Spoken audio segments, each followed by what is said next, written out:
Viewers সবাইকে শুভেচ্ছা জানিয়ে আজকের এই টিউটোরিয়ালটি শুরু করছি।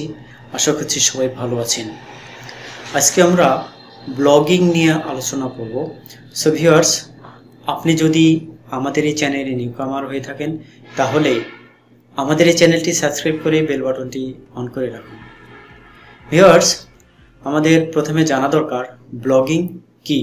আপনি যেহেতু ব্লগিং করতে চাচ্ছেন বা আপনি যেহেতু ব্লগিং করার জন্য কি কি উপাদান বা কি কি বিষয় জানা প্রয়োজন সেই বিষয়টি সম্পর্কে জানতে এসেছেন, সেক্ষেত্রে আপনার প্রথমে জানা দরকার ব্লগিং কি।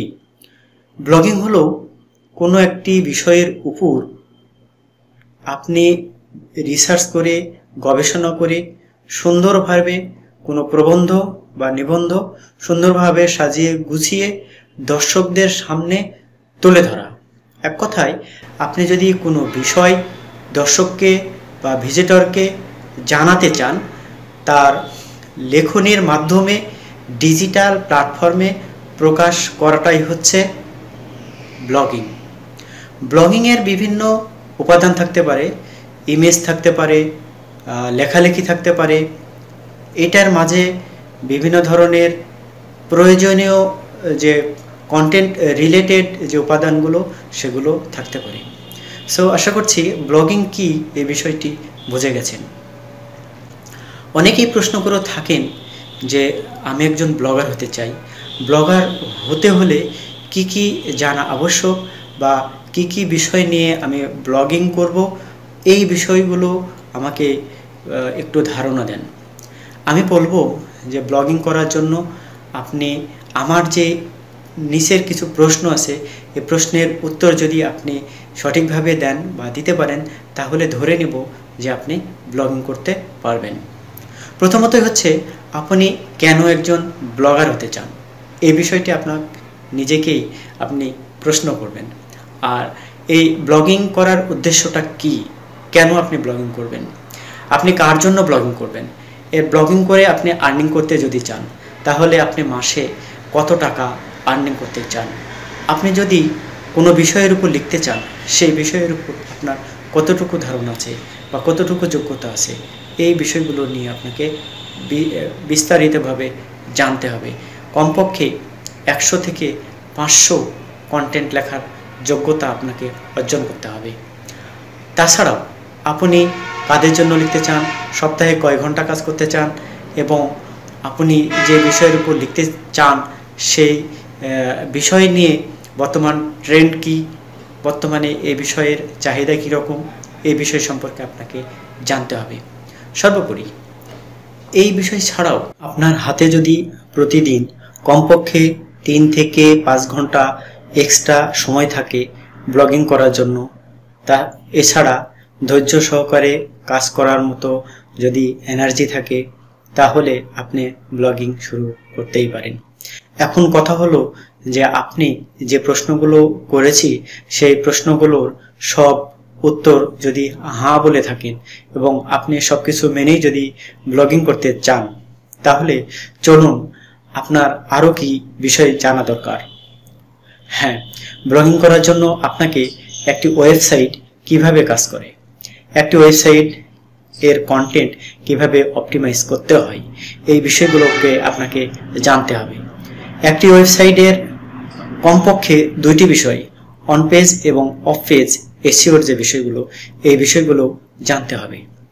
আপনি কোন নিশ নিয়ে কাজ করবেন, বর্তমান সেই নিশ এর ট্রেন্ডিং কি, এই নিশ নিয়ে আপনি কাজ করলে ভবিষ্যতে কি হবে, এই বিষয়গুলো আপনাকে জানতে হবে।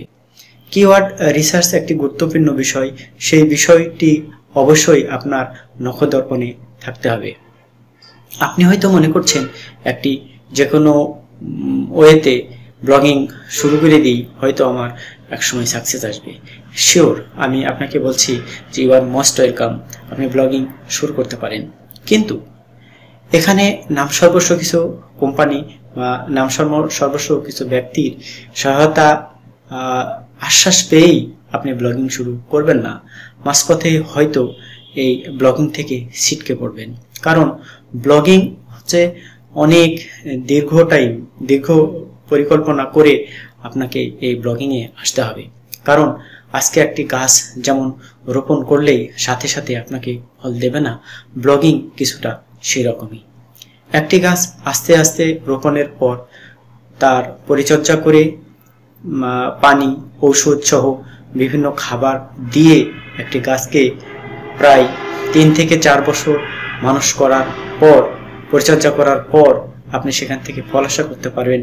ঠিক তেমনই ব্লগিং হয়তো ভালো মতো কাজ করলে আপনি 6 মাসের মধ্যে একটা ফল পেতে পারেন, বাট আশানুরূপ ফল পাওয়ার জন্য অবশ্যই আপনাকে কমপক্ষে 1 থেকে 3 বছর পরিপূর্ণভাবে কাজ করতে হবে এবং লেগে থাকতে হবে। আপনি যদি এই বিষয়গুলোকে কভার করতে পারেন তাহলে আপনি অবশ্যই ব্লগিং শুরু করতে পারেন। আসুন, বর্তমান বছরে কোন কোন বিষয়গুলো ট্রেন্ডিংয়ে আছে বা কোন কোন বিষয় নিয়েও আপনি ব্লগিং করতে পারেন সে বিষয়টি নিয়ে একটু আলোকপাত করি। ব্লগিং করার জন্য আপনি বেছে নিতে পারেন টেকনোলজি ব্লগ। টেকনোলজি ব্লগগুলোতে টেকনিক্যাল রিলেটেড অনেক পোস্ট হয় এবং সেই টেকনিক্যাল পোস্টগুলো আপনি পড়লেই সেখান থেকে একটি ভালো ধারণা পেতে পারেন। তাছাড়াও পার্সোনাল ব্লগেও আপনি ওপেন করতে পারেন এবং পার্সোনাল ব্লগ নিয়েও আপনি এখানে কাজ করতে পারেন। যেহেতু আপনি আপনার পার্সোনাল ব্লগে আপনার পার্সোনাল বিষয়গুলো সহ আরও বিষয়গুলো এখানে প্রকাশ করতে পারবেন।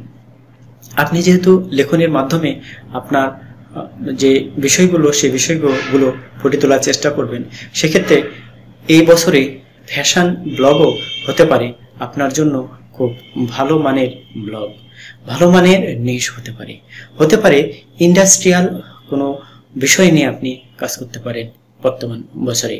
তাছাড়াও আপনি ইচ্ছা করলে মাল্টি নিশ নিয়েও কাজ করতে পারেন। সো ভিউয়ার্স, এই বিষয়গুলো যদি আপনার মধ্যে একটি ধারণা থাকে তাহলে আমি বলবো অবশ্যই আপনি ব্লগিং শুরু করে দেন। আর আস্তে আস্তে আপনার কন্টেন্টের কোয়ালিটি বাড়ান, প্রতিনিয়ত আপনার কন্টেন্টকে আপডেট করুন এবং প্রতিনিয়ত বিভিন্ন টুলসের মাধ্যমে আপনার কন্টেন্টকে অপটিমাইজ করুন এবং আপনার কন্টেন্টের দেখভাল করতে থাকুন। বিভিন্নভাবে রিপোর্ট কালেক্ট করে আপনার কন্টেন্টকে র্যাঙ্ক করান, তাহলেই হয়তো আপনি ব্লগিং করে এখান থেকে সফলতা অর্জন করতে পারবেন। আশা করছি বিষয়গুলো বুঝে গেছেন।